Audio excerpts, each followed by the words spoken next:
Good afternoon and welcome to the MetroPlan MAC meeting. I'd like to call the meeting to order. My name is Jordan Smith and I'll be chairing the meeting today. We also have a team of folks working to ensure this meeting runs smoothly for us in the room and those listening online. As we continue to meet in person, all committee members are required to be physically present here in the MetroPlan Orlando boardroom for purposes of achieving a quorum. Staff will continue to stream our meetings online for public access. Now it's time for the Pledge of Allegiance. If everyone will please rise. And today I'll ask Commissioner Kennedy to lead us in the pledge. Pledge allegiance to the flag of the United States of America and to the republic for which it stands, one nation, under God, indivisible, with liberty and justice for all.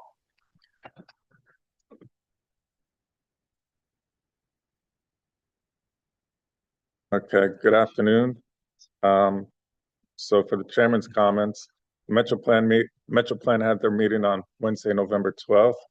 The CEO, Lance Little from DECOA, provided updates on the airport priorities at Orlando International Airport, which included improved parking, baggage systems, and adding gates. He also highlighted the Brightline rail connection and announced direct flights to Tokyo, which are starting in 2026. He also showed a video which showed new technology and a better passenger experience. They have some robotic bathroom cleaners, which was pretty interesting. And then FDOT discussed an ongoing e-bike safety campaign due to the rising e-bike crashes. And so that's from the November 12th MetroPlan meeting. This afternoon, I asked that everyone silence your phones, smart devices. I do ask that all committee members wait to be recognized to speak and to activate your microphones before speaking and turning them back off when you are complete. There are two public comment points in the meeting. The first is for action items, and the second is for comments of a general nature. You may provide your public comment in person, virtually, over Zoom, or in advance by email or phone message. We want this and any future meetings to be accessible to all participants, and you may join by computer, tablet, or phone. If you need accommodations to participate in the future, please contact MetroPlan Orlando. And Ms. Larson for agenda review. Good morning, Chair and Committee, or good afternoon, Chair and committee members. Old habits die hard, huh? Thanks for meeting with us this afternoon. We appreciate your flexibility in moving things, so that way you could all still attend us and the League of Cities meeting tomorrow. So thank you for that. I'll be keeping things brief today. The MetroPlan office will be closed on Thursday, December 25th, Thursday, January 1st, and Monday, January 19th, in observance of Christmas, New Year's Day, and Dr. Martin Luther King Jr. Day. That's it. I'm going to pass over to Mike. And before I pass him, I'll just say happy holidays in case I don't get to later. Thank you, Sarah, and good morning, everyone. You know, for the safety moments for the past couple of years where I've been doing them, I've been really focused on the safe people slice of this safe system approach pie. But I'm going to talk about safer roads today and talk about a new type of roundabout. And if any of you have experienced the two-lane roundabout, you know, the single-lane roundabouts are pretty simple. Two-lane can be a little bit challenging. You know, sometimes you have issues with lane changes within the circle, and that can surprise the driver who's entering from the side street, or sometimes conflicts at the exit where, you know, one driver thinks it's okay to go right while the other one goes straight. So yeah, that's been an ongoing problem with them. Well, about 30 years ago in the Netherlands, they figured out a solution to this, and they call it the turbo roundabout. It doesn't mean that it goes faster. It's just referring to the spiral shape of it. And we actually have the very first turbo roundabout in the United States up in Jacksonville at intersection of University Boulevard and Mill Road. And so how this works is, one of the key things is that there are raised lane separators. So you cannot change lanes once you're in that rotating circle. If you need to go right or straight, then you use the right-hand lane. Or if you want to go straight or left, you use the left-hand lane. And there are, you know, signage ahead of time so you know which lane you need to be in.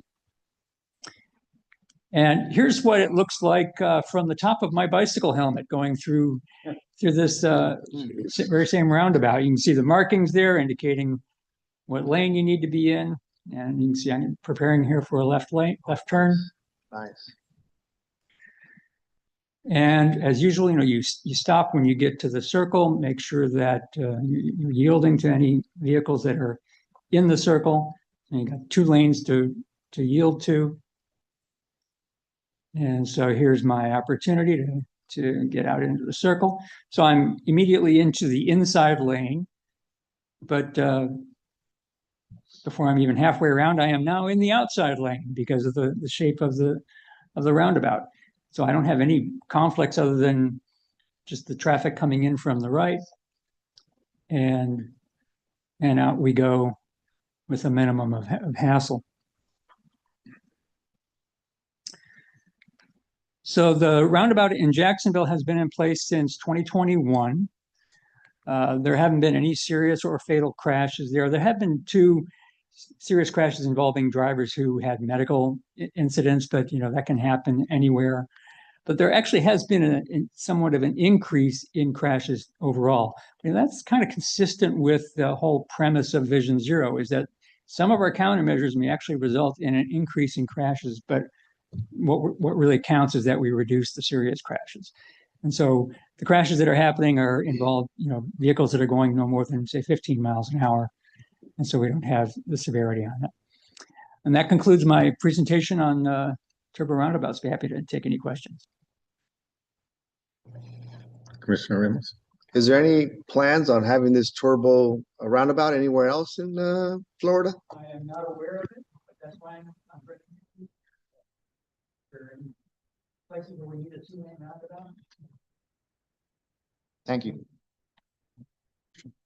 Commissioner Kennedy. So by Ocoee High School, we're actually undoing a 2-lane roundabout because of all the problems it's caused. How do that's an option for us? How do we go about that? They're going back to a 1-lane roundabout because of all the issues with the double lane. Huh. Well, I mean, if it can handle the traffic one lane, then I suppose probably should stick with that. Okay. But I'm not a roundabout expert, so or designer. So. Okay. I actually was just in the newest section of the Villages over the weekend, and they just put in regular 2-lane roundabouts, like 10 of them, down 470 coming out off of coming from like Sumterville down to the Turnpike. Maybe not 10, but there's at least 6 or 7 of them that they put down through there. They're 2-lane. They're not the turbo, but they are 2-lane roundabouts, and they just went in within last year. So Any additional questions, comments? Yes, please. Yes. Thank you. Mike, fascinating. I love this. Would it also work for a 3-street roundabout and 6 roads coming in? I haven't seen any, but I don't see any reason why it wouldn't work to have 3 lanes. Yeah. Thank you. So I just have a comment. I think, a lot of this is also just watching that video. The people driving were used to it. And I think once you just get everybody acclimated, it's really old hat, and it's even easier. I mean, driving in England and Scotland, I've done these. I've done 3, I think maybe even a 4-lane one before. And yeah, it's quite fast. And, in fact, one of the things we were hoping for in Maitland was in the future is to maybe Maitland Avenue to really get rid of the lights and just do roundabouts on that street and take one of the lanes out each way and increase sidewalks and bike lanes and stuff. So yeah, that's a great concept on this. I've never seen that before. So Any additional questions?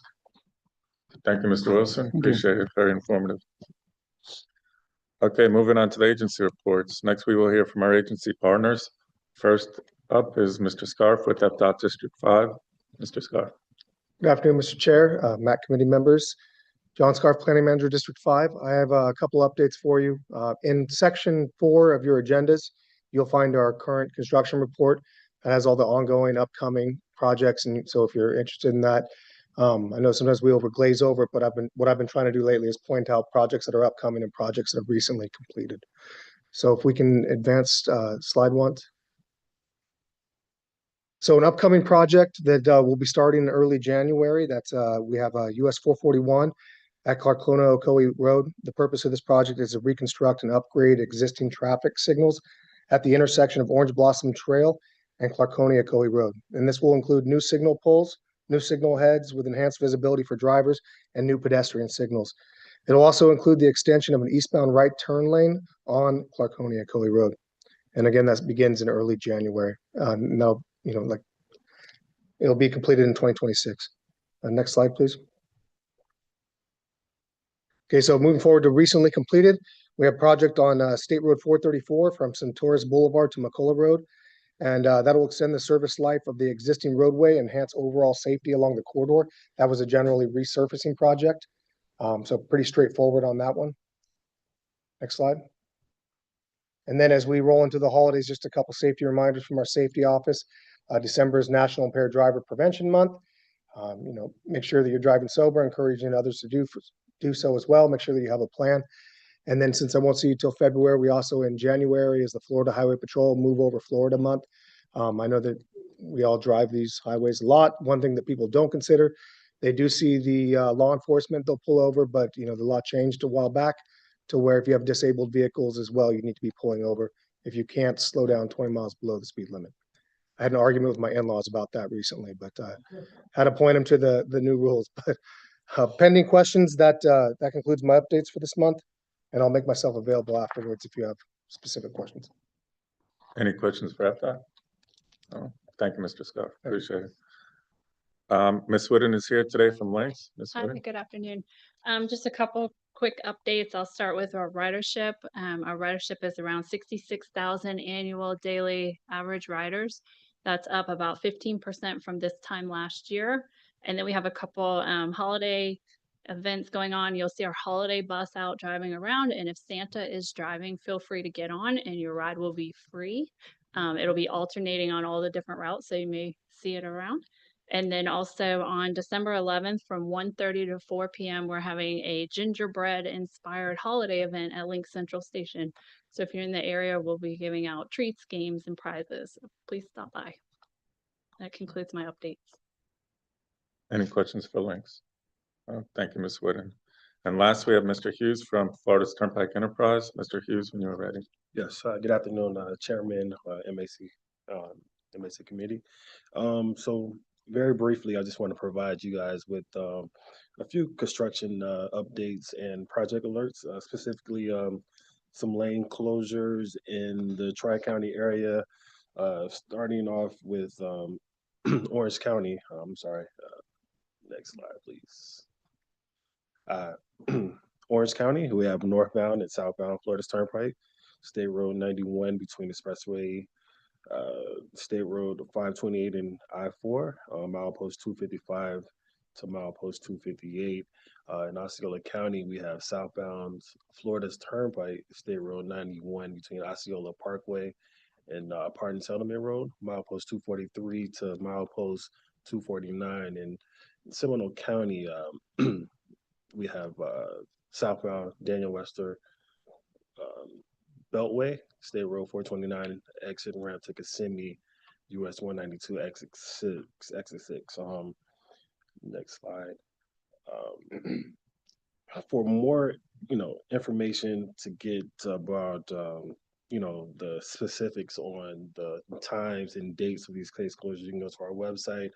I know our last MAC meeting, you guys spoke upon a lot of signage that was needed in the area. That is something that we continue to look forward to addressing and, updating so that it, can help out the public. Also, I don't know if you guys were handed a newsletter of a update of Is that, is it? Okay, so yeah, okay, so thank you. Yeah, so basically just give you a rundown on a project that we're working on.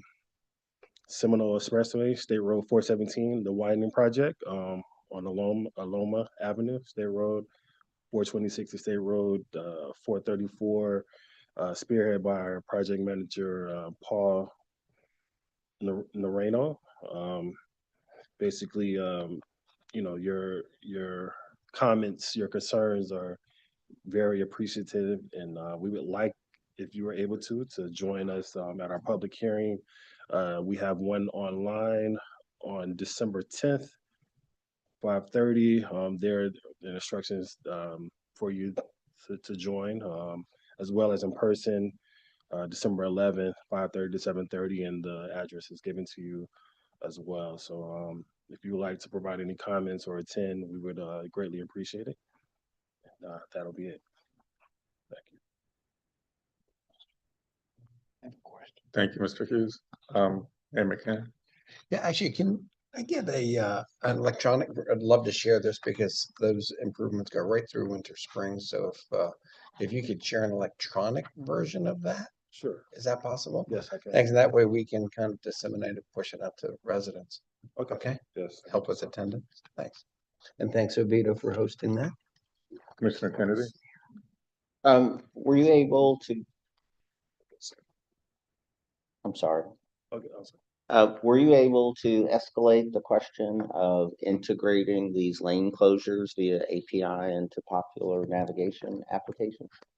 No, I wasn't able to escalate it, but I will take that back on me on today, and I will definitely get that worked out. Again, what was that inquiry? So I researched it. So applications like Waze, things that people use for navigation on their phone, they have APIs where you can upload Okay. lane closures, road closures, things like that. So when people are trip planning, it doesn't try to send them down a closed road. Got it. Okay. Definitely. Any additional questions? Thank you, Mr. Hughes. Appreciate it. Thank you. I will now turn it over to Ms. Smith for roll call.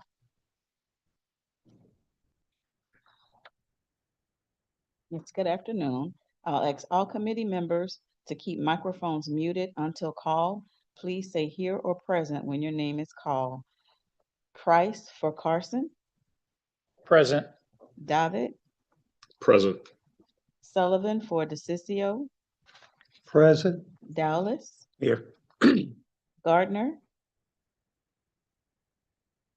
Guthrie, Here. Henson, Here. Kennedy, Here. McCann, Here. Ramos, Present. Sackett, Online present. Slated, Here. Smith. Here. Mr. Chair, that concludes the roll call and we do have a quorum. Thank you. We will now hear public comments on action items. We ask that you provide your name and address for the record, and please hold public comments to 2 minutes or less. If any members of the public wish to comment and are joining us virtually, please use the raise hand function and you'll be recognized, or dial *9 on your phone keypad. We'll send you a prompt to unmute your mic. If you need accommodations to participate in the future, please contact Metro Plan Orlando. Do we have anyone joining us virtually who would like to make a comment? We do not. Do we have any members of the public attending in person that wish to make a comment? Have not received any in person. And are there any written comments that were submitted before the meeting? There are none. Thank you. Moving on to action items. We have 3 action items today. Our first action item is approval of the MAC meeting minutes from November 6th, 2025. These can be viewed in section 1 in your agenda packets. Do I have a motion to approve the minutes? So moved. Second. Slated motion and Mayor Henson second. Is there any discussion? This is a voice vote. All in favor say aye. Aye. Show that approved. Moving on, next we'll be considering a request to adopt the 2050 Metro Plan Transportation Plan. Materials are provided in section 2. We will hear from Ms. Taylor Laurent of Metro Plan Orlando, who will provide more information. Ms. Laurent. Thank you and good afternoon. So today is the day we're asking you to take action on the 2050 Metropolitan Transportation Plan. So as a bit of a recap over this 2-year journey together, we've covered a lot of ground, starting with those background and existing conditions, developing our regional vision, performing all of our technical analyses and needs assessments, and ultimately creating a cost feasible plan of transportation improvements through the year 2050. All the while, we've incorporated both public feedback and agency feedback and to guide the development of the 2050 plan. And now we're at the last step, requesting your recommendation of approval and adoption of the 2050 MTP. But as I've said, we've met all of those technical requirements through that full process, but we've also met all of our public participation requirements as well, and exceeded many of our own public participation goals through 4 primary means of engagement. The first being more than 13,500 people engaged with us throughout this MTP development process, either through our 40 in-person events that we've had throughout the region, the 490 virtual attendees that have participated in our online events and webinars, the 860 survey responses we've received, as well as over 56,000 social media impressions that we've received across our 4 platforms, all of which we're very excited about in terms of our public engagement. We've also discussed this plan at length through advisory committee meetings, just like today, over the past 2 years, held 11 different MTP technical workshops as part of our technical series to deep dive into the weeds on all of the things MTP, as well as hosted over 110 different meetings over the past 2 years, either our interdisciplinary interviews, where we brought in subject matter experts for those planning emphasis areas within our plan, or local agency coordination meetings with each of our transportation partners and your staff. So at our last meeting where we previewed the entirety of the 2050 MTP, there have been a few minor changes that have happened within the plan based on partner agency feedback that we've received. And there is additional information about these specific changes included in your agenda packets under Section 2, the summary of plan revisions document.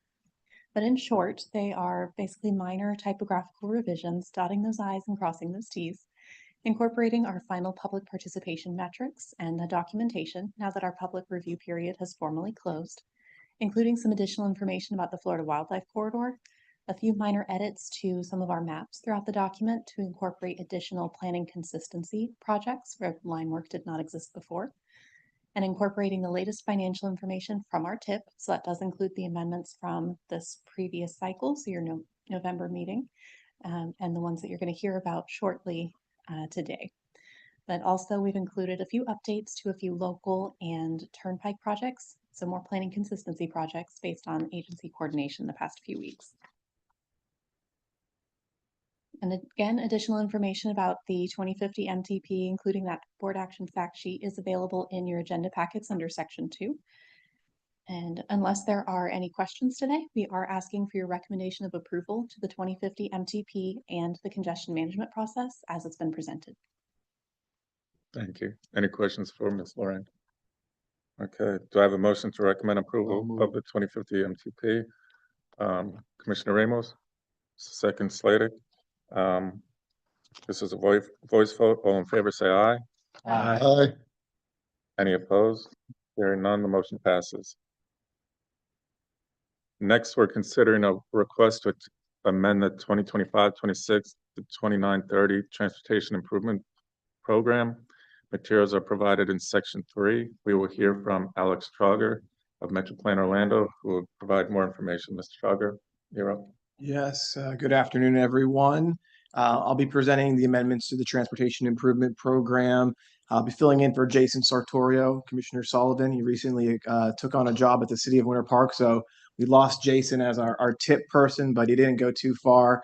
So we'll be seeing him later at our Technical Advisory Committee this week. But nonetheless, I'll be covering TIP amendments until we get that seat filled. 2 amendments today as presented in Section 3 of your agenda packets. The first one is a good news piece. Osceola County was a recipient of a federal discretionary grant The name of the grant's the Protect Program. It's a federal grant for resilience type projects. Orange County was also a recipient last year. But Osceola County is finally ready, and Federal Highway Administration is finally ready to execute that grant agreement. So we need to add the money into the Transportation Improvement Program so those reimbursements can occur. So good news there. $1.75 million that the county is going to be receiving to do some basin planning stormwater studies. Second is an existing, Second Amendment is an existing project, one led by the Turnpike Enterprise and one that is part of the governor's Moving Florida Forward initiative. This is the Point Siena connector, which goes from basically the county Osceola Polk County line all the way to I-4 in the 429 area. Project costs have increased on that, and because of those thresholds, there's going to be some new state funds added to that particular project. So no impacts to any of our federal funds. These are new state Moving Florida Forward Governor's Initiative monies. So with that, we are requesting your approval today, but if you have any questions, I'll do my best to field those. Any questions? Okay, do I have a motion to recommend approval of the tip? Okay, motion by Mayor Slater, second by Mayor Henson. We have a motion and a second. Is there any discussion? This is a voice vote. All in favor, say aye. Aye. Any opposed? Hearing none, the motion passes. And last, we're considering a request to approve the draft Metro Plan Orlando Advisory Committee meeting schedule. The calendar is provided in section 4 and shown on the screen. We will hear from Ms. Sarah Larson, who will provide more information. Ms. Larson. Hello, MAC members again. So up on the screen, you can see 3 different proposed dates for the 2026 December meeting. Because as scheduled right now, we will have the same issue of running up against that League of Cities meeting. So trying to get ahead of ourselves here. So our options are Tuesday, December 1st, Wednesday, December 2nd at that 1 o'clock time. So same it is as now, or Tuesday, December 8th at 9:30 a.m. So it is really up to your calendars and your schedules. We did provide this in advance in the meeting agenda, so that way you'd have some time to look over your schedules. So opening up for preference on the date and reaching a consensus, and then we can vote on it and then formalize the calendar. What is the board? This is great. I thought it would be always Wednesday. We have 1 vote for Wednesday. What's the consensus for Tuesday, December 1st, 9:30, Wednesday, December 2nd, or Tuesday, December 8th? I'm making a push for the December 8th. For the reason that when you come into December, there's a lot going on and people get in the holiday spirit, doing things, activities. I know yesterday was Giving Tuesday, so December 1st will be Giving Tuesday. There's just a lot going on, so I would push for Tuesday, December 8th. Okay. Any others? My mayor's at the mercy. He's not here, so. Yeah. I don't care. Tuesday, December. Okay. So it looks like right now the consensus is Tuesday, December 8th. Is everybody in agreement? Let's go with that. Make it work. We will make it work. Over a year's notice. Yeah. So we'll plug December 8th into the calendar.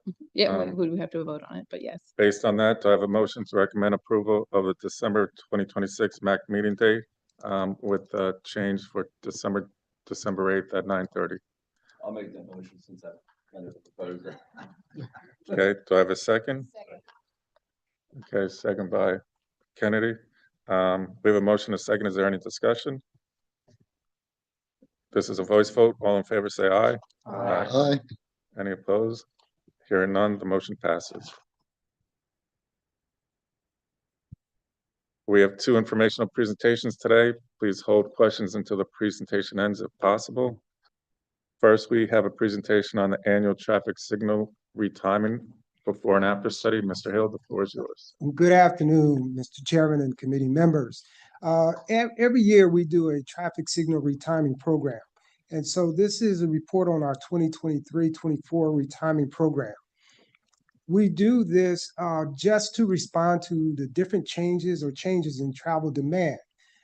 We want to use our traffic signals as another tool in our toolbox to improve traffic flow, reduce delay, reduce speeding, because there are some studies that show that traffic signal retiming can help in reducing speeding. And we're going to look at doing a demonstration in Seminole County on this concept. And then also looking at how we can use our traffic signals to help people who are pedestrians, bicyclists, cross our network of roads. So the next few slides will identify those roadways and intersections that have been retimed or were retimed in 23 and 24. These are the roadways in Orange County, Seminole County, and Osceola County. Now, we've been doing this for over a decade. And since we started, we have increased the number of traffic signals that we maintain. And so with that, there perhaps is a need for more resources for us to keep up with this demand. Now, later on, I'm going to be discussing some of the changes we want to make to this program that can help us be more efficient with the resources that we currently have. But you can see that it's increased. So we are using our traffic signals to help improve mobility in our region. Now, when we started, and I'm not sure how many around the dais were with us when we started this, but we started with floating cars. And basically, our engineers would get in cars and with a clipboard and a stopwatch, and that's how they did the retiming or checked it. With the advent of Bluetooth, in Bluetooth technology in vehicles, we were able to use that as a way to collect data. And we first did a demonstration just to make sure we were getting close statistics.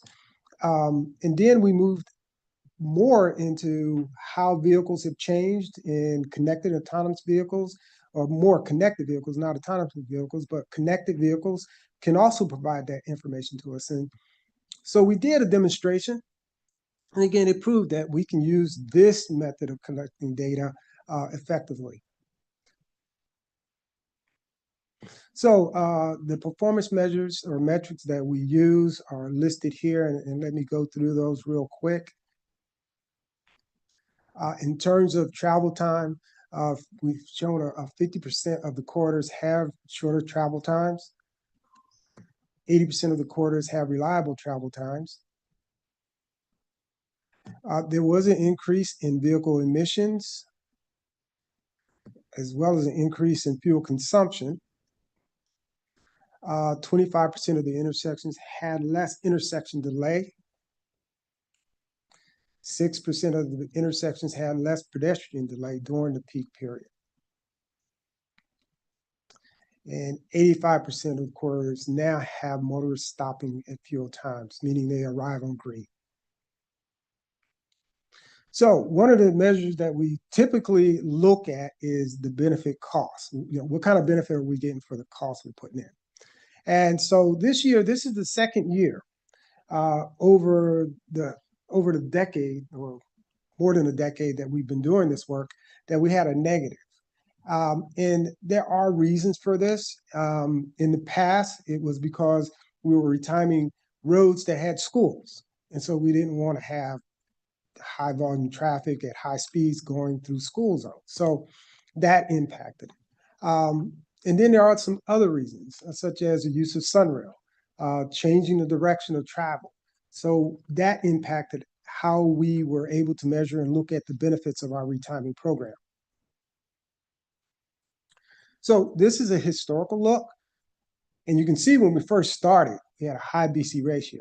And again, we've leaned on this measure just to evaluate or to say whether or not we're doing good.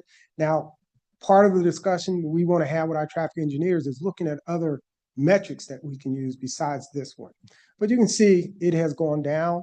And when we first started, I know when we started this program, I made the point that we can tweak as much as we can out of our traffic signals, because many of these roadways and corridors are already over capacity, they're constrained, and so there's little you can do in terms of capacity unless you build a deck over these roads or go underground, and I don't think those are alternatives we want to consider.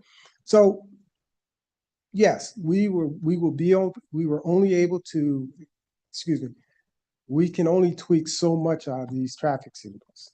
Again, and at some point we have to look at alternatives. So this is where we are.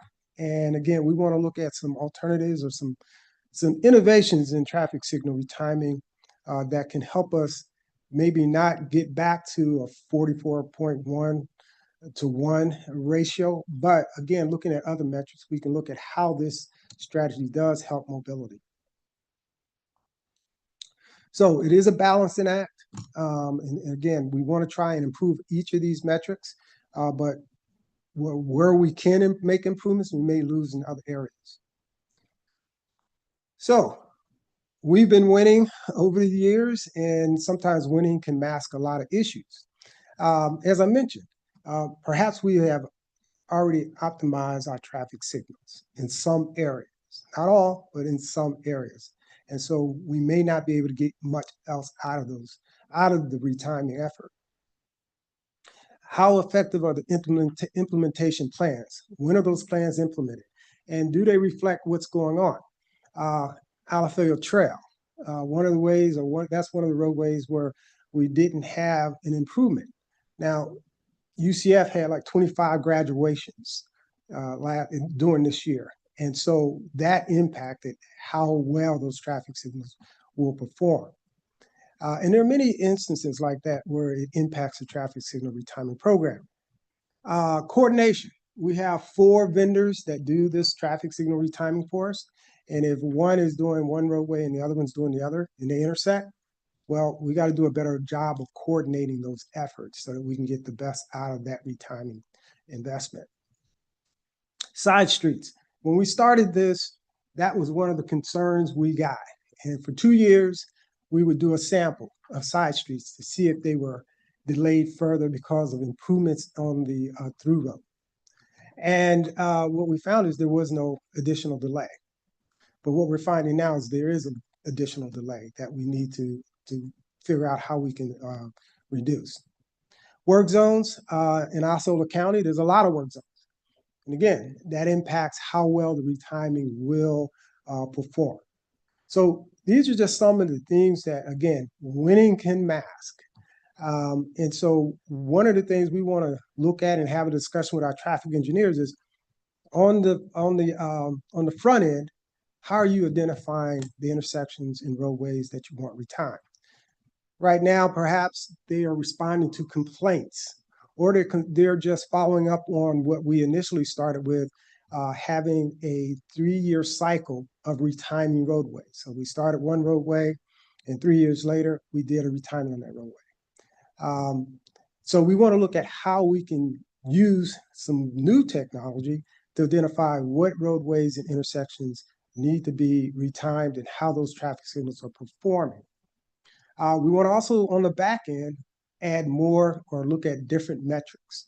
Maintain that BC ratio, maintain that, but look at other measures that we can use to identify how we can improve or how our traffic signal retiming work is benefiting our roadways. So, Mr. Chairman, that concludes my presentation, and I am ready to address any questions as well. Do we have any questions for Mr. Hill? Just a comment. Looks like a prime opportunity for AI to be involved. Yes, and that is a common refrain that AI can address some of this. And yeah, in some instances it can, but we want to make sure we just don't defer to AI. We want to stay in the loop. And so perhaps there are some areas, some opportunities for AI. And in fact, there will be, because AI is going to continue to just involve or take over everything. And so we definitely want to take advantage of that. So that is part of the conversation we are having with our traffic engineers. Any other questions, comments? Yes, thank you. And thanks for the presentation. One of the slides said that delays were reduced, but emissions increased. And it seems like if traffic was moving, and fuel consumption increased. If traffic is moving with less delays, explain why emissions and fuel consumption went up. So 50% of the corridors showed a shorter travel time. The other 50 had increased travel time, which is why we get that negative in the BC ratio. And that's what contributes to the increase in fuel in emissions as well as in fuel consumption. But was it just because there were more vehicles on the road? Yeah, in addition to that, to the volumes. So we had 50% of the roadways did not have a reduction in travel time as well as an increase in volume. Thank you very much. Commissioner Reynolds? Just within the same question, the fuel and consumption, what is that based off, the 6,085 per vehicle, That's per vehicle, per mile, and I think they use 22 gallons per mile for each vehicle to get that. per vehicle per week? That would come around 120 gallons per week. Is that? Well, I mean, I don't use 120 yeah. miles an hour, gallons a week, and I travel a lot. Well, the calculation, I do not have the consultant with me this afternoon. She was with me this morning. But if you'd like to understand how that's calculated, I can provide that information to you. I just can't answer that question right now. Thank you. I mean, will that help? Yeah, definitely. Sure. Okay. Commissioner Kennedy? Those are my questions as well. You talked about winning, masking, but your chart shows diminishing returns. And it's not clear to me. I'd love to see more. How, what the correlation is of the red light is the cost driver of the metrics that you're using. And you're showing the improvement before and after. Do you track with and without? With and without the retiming? So your metrics are showing before and after retiming.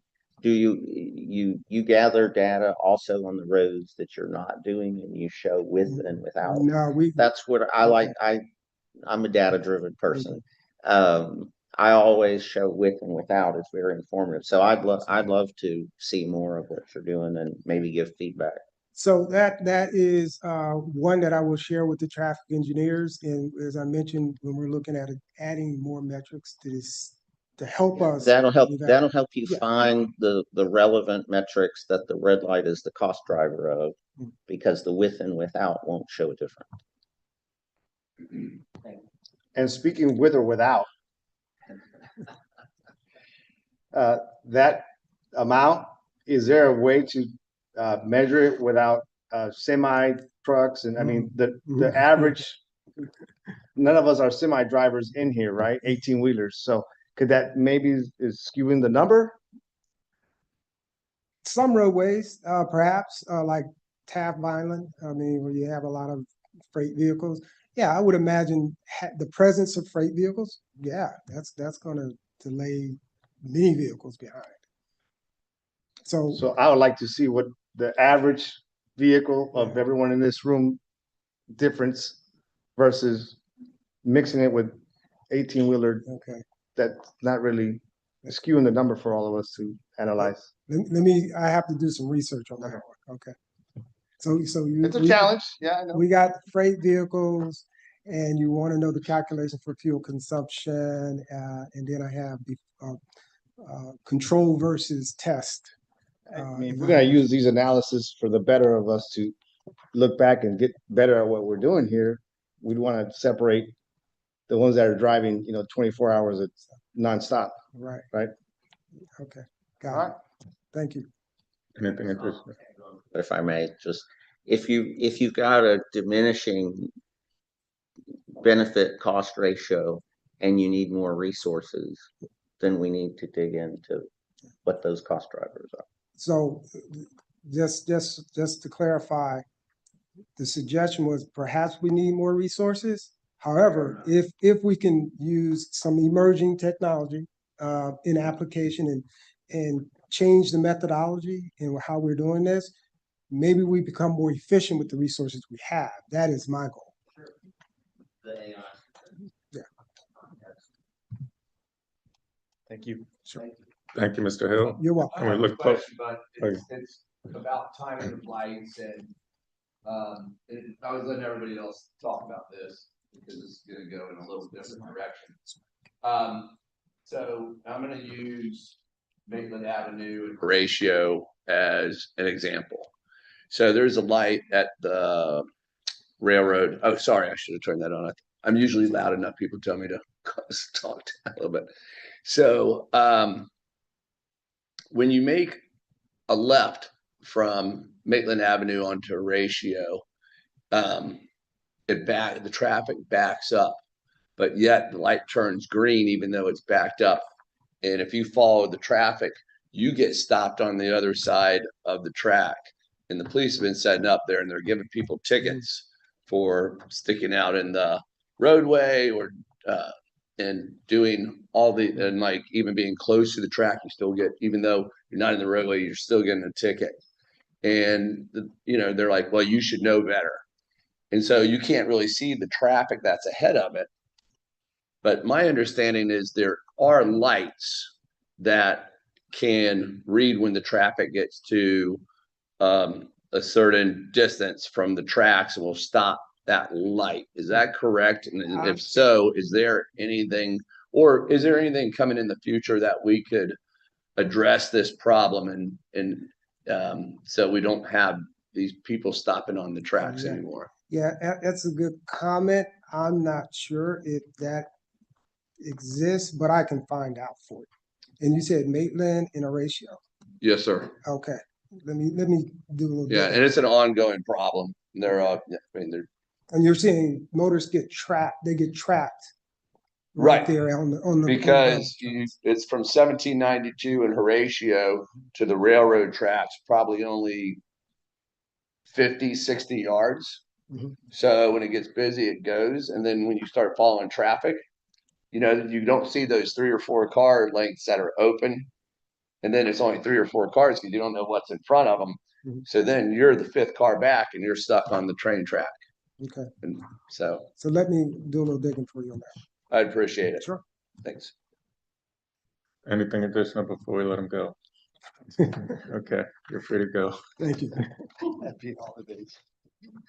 Okay, now we have an informational presentation and annual report on the Best Foot Forward Presentation Safety Initiative from Miss Emily Bush of Bike Walk, Central Florida. Ms. Bush. Thank you. Thank you, Chairman. Thank you, members of the MAC. Appreciate you having me here today to present to you on the pedestrian safety program, Best Foot Forward. My name is Emily Bush. I am the Executive Director of Bike Walk Central Florida. For those of you that might not be familiar with the organization, we are a nonprofit advocacy organization that administers pedestrian and bicycle safety programming in the 3-county region. I will say we are expanding our programming and we are now in 11 counties this year. But we started here and we will continue to advocate for improvements in our region. But today I wanted to present to you on the numbers of the last year's pedestrian safety program, Best Foot Forward, and what we've been able to accomplish. And then I'm going to talk to you about some specifics as well. For those who might not be familiar with the program, the Best Foot Forward pedestrian safety program uses a 4E approach to improve driver compliance at marked crosswalks. It is the Florida law that drivers have to stop and let somebody that's in a crosswalk cross the road when they have intent to do so. But most drivers don't. And we've experienced that, I know personally, in our region. And Central Florida, unfortunately, was one of the worst at striking and killing those that were walking in Central Florida. So we've improved those metrics with partners like MetroPlan Orlando, all of you, especially with the adoption of Vision Zero efforts. So thank you for that. But this program really kind of couples those approaches and works on those 4 E's. The evaluation is collecting the data, actually measuring the driver yield rate. We send trained data collectors to cross the road multiple times, as you can see, 14,000 times this year, just in MetroPlan region. And then they collect data as to whether or not that driver stops and lets them cross, whether or not not they make hand signals or audibles, whether or not they slam on their brakes, or whether or not they go around them. And we mark all of that information down and provide that to our engineering folks, who then look at low-cost engineering solutions that either provide additional signage, striping, even tree maintenance, and making sure that the signs that are in existence are visible, are really valuable and important. So we measure all that, communicate all of that data to our engineering folks. We also do enforcement with the program. We go out and remind drivers that it is the law to stop for people in a crosswalk. We do this by putting together operations. These operations occur quarterly. This coming year, they'll happen twice a year because we are operating in 11 counties now. So we just don't have enough staff to make sure that we're all there. So, but as you can see, we've worked on 52 different crosswalks. That were how many details that were done. We handed out over 450 warnings and over 260 citations. That's how many drivers were educated. It's not about the points and the fine. It's about the education. So we include educational information with every ticket and warning that's handed out. And then on the education side, we know how important education is. So we go out and do events and presentations like what I'm doing today. We also do some sign waving activities. I'll talk to you a little bit about those in a minute. But with those educational events, we've reached 10,000 people. That's just not 10,000 people that have attended the events that we might have been at. Those are 10,000 individual conversations that we're having with folks that are concerned about pedestrian or bicycle safety, didn't know the law. So these are actual conversations where we're educating the public and making sure that it's very personal and that they understand why we're doing the education that we're doing.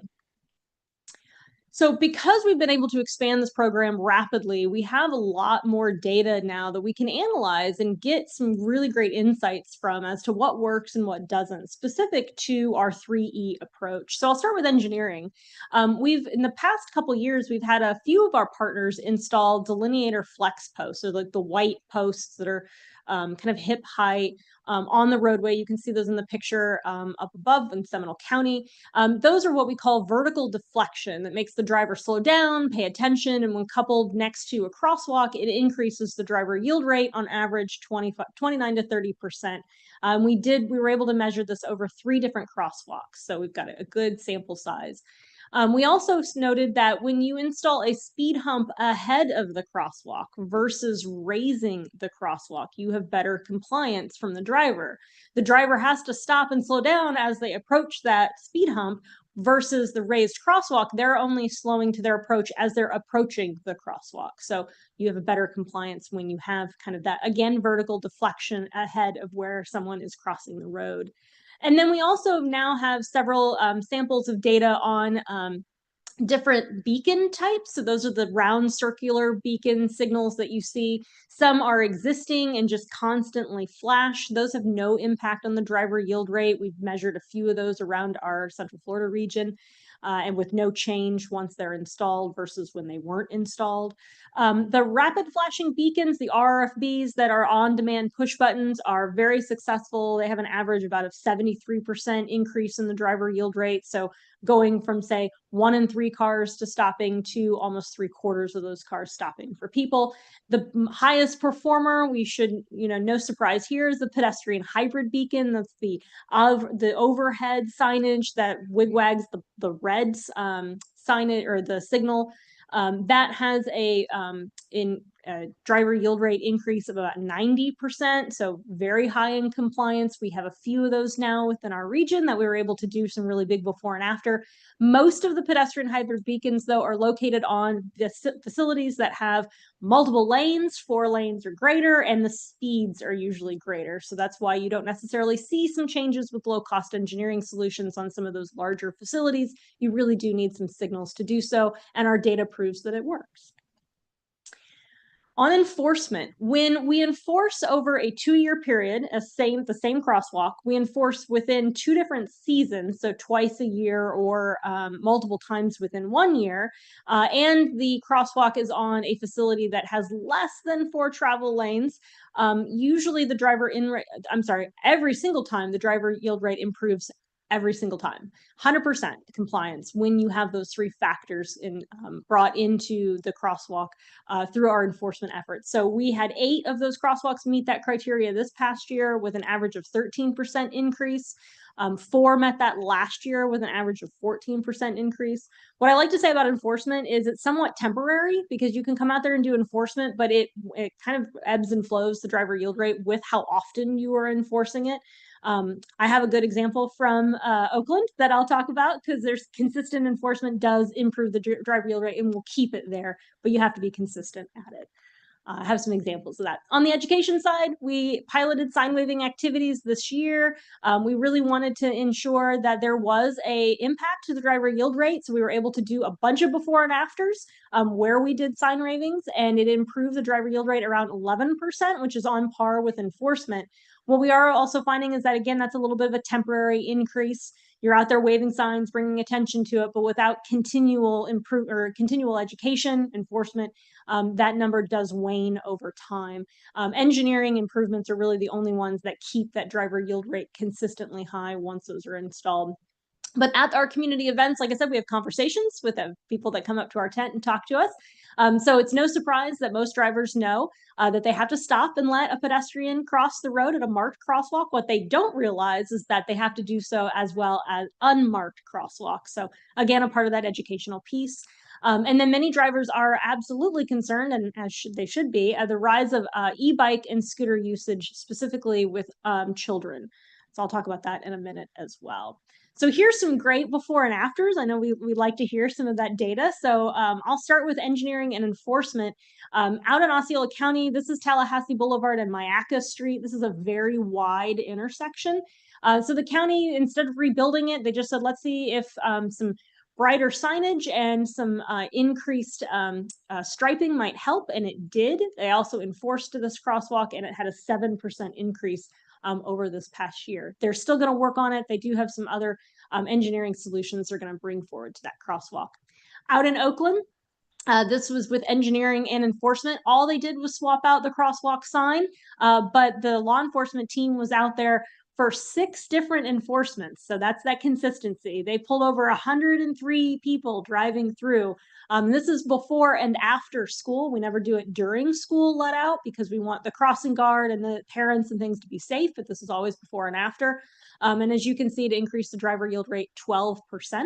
And I know many residents in the community, even though they get pulled over and educated, thank us for the education that they're receiving so that they are not injuring anyone in their community.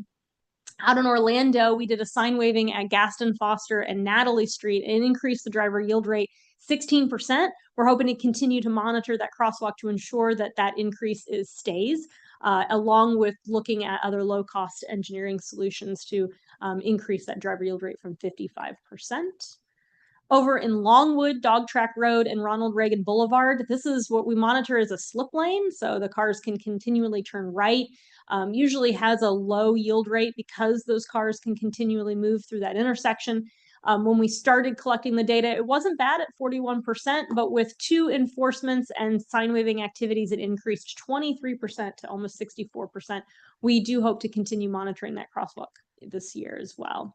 Over in Seminole County, they threw the book at this one. They added stop here for ped signage, stop bar markings. They also added some additional things that are not mentioned here, like some flex post delineators.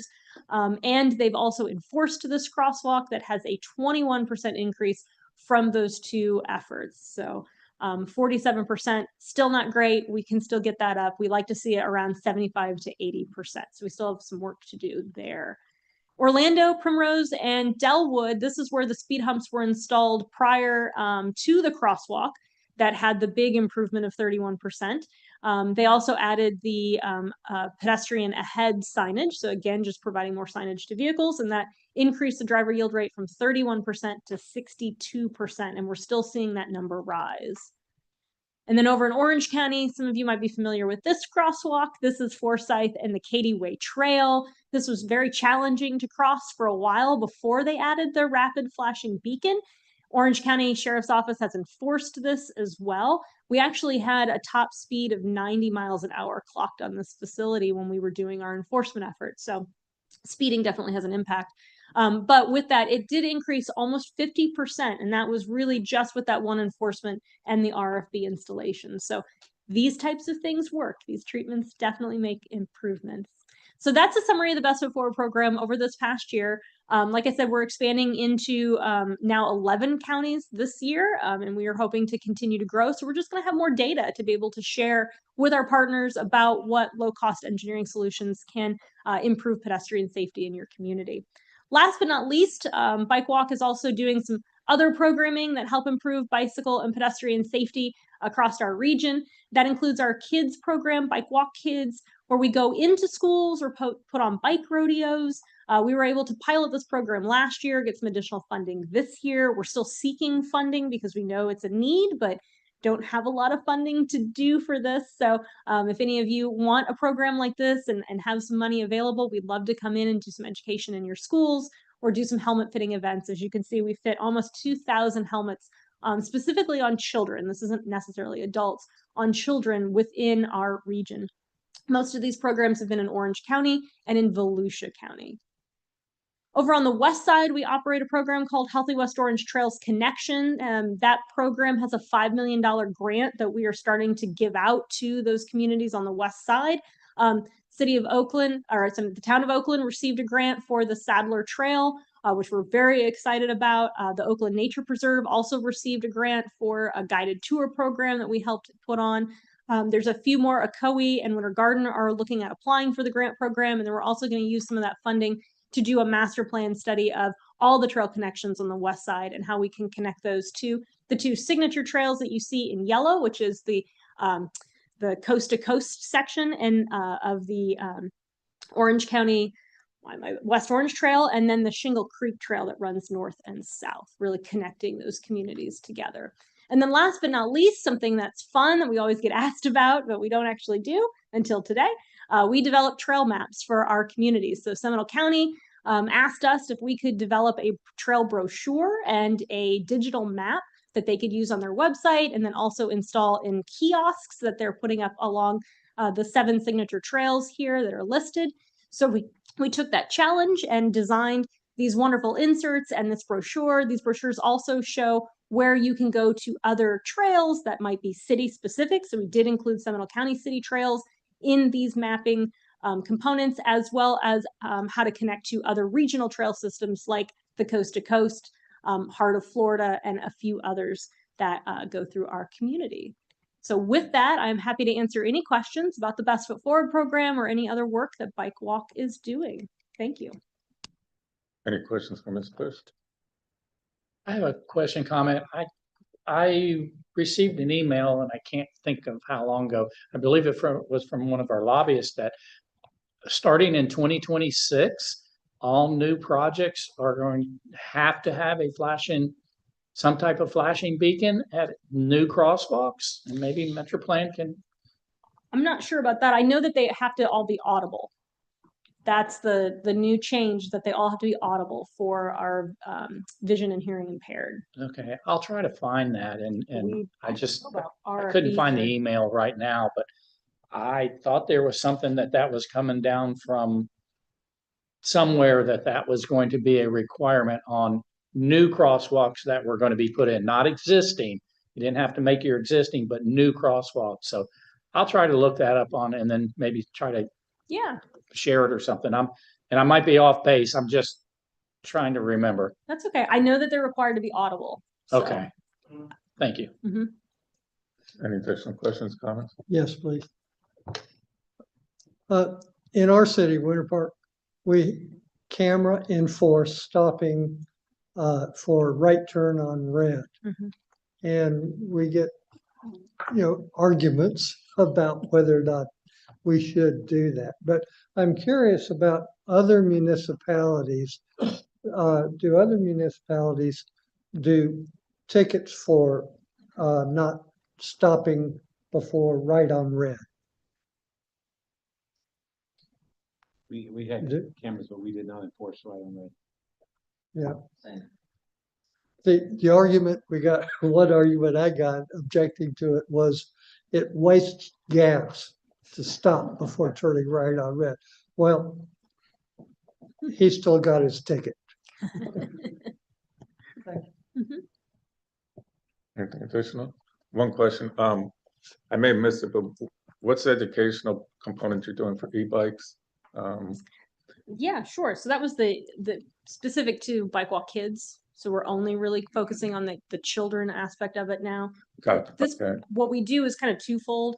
Depending on the resources and who we're trying to target, we either go into the school and take over a PE class, so we're there all day and make sure that we get all the students that go through that school in the PE class, doing helmet fitting, teaching them why it's important for them to wear the helmet and like the parts of the brain. And if you smash the frontal cortex, right, you're not gonna be able to read, write, or talk, right? Those kind of important factors. We fit them for helmets usually if they parent permission, because we can't touch children without parent permission these days. And then we also go over speed management of the vehicle that they're using so that they understand that they're heavier, they go faster, and then teach them the rules of the road, right? So a lot of times, especially we do most of these in middle school settings, but they're not drivers yet. So they don't know that they have to abide by certain rules when they're on the road. They have to act like a vehicle. Well, if they've never taken their driver's license before, how can we expect them to act like a vehicle when they don't know those rules? So we do the education lightly of what those rules are. We do a little bit of a review as well. The challenge and why we say we pilot this program is because what's the follow-up? How are we going to continue to make sure that what we're covering in this curriculum is then continued to be talked about at home with parents and caregivers, in the PEs and in the schools, and then with the SROs. So we're having individual conversations with the SROs. Some are more happy to give out tickets and citations than others. And so it's really just finding that balance of what the school independently is really willing to do to make sure that that education continues. Great. No, I do believe we need to continue those conversations and all work together because it's becoming an issue out there. So thank you. Absolutely. Anything additional?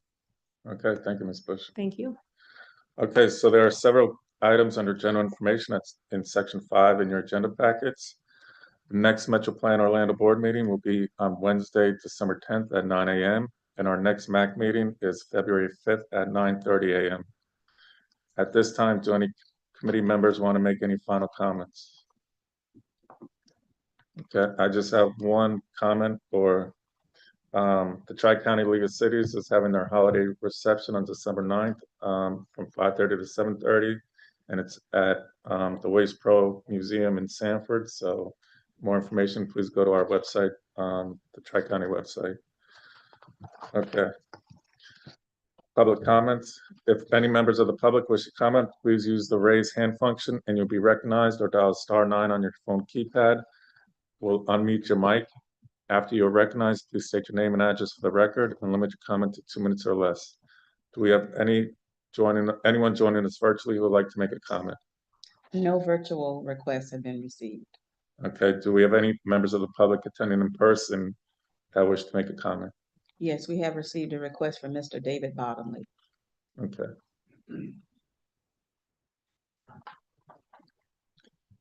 You're recognized. Okay, got it. Found the button.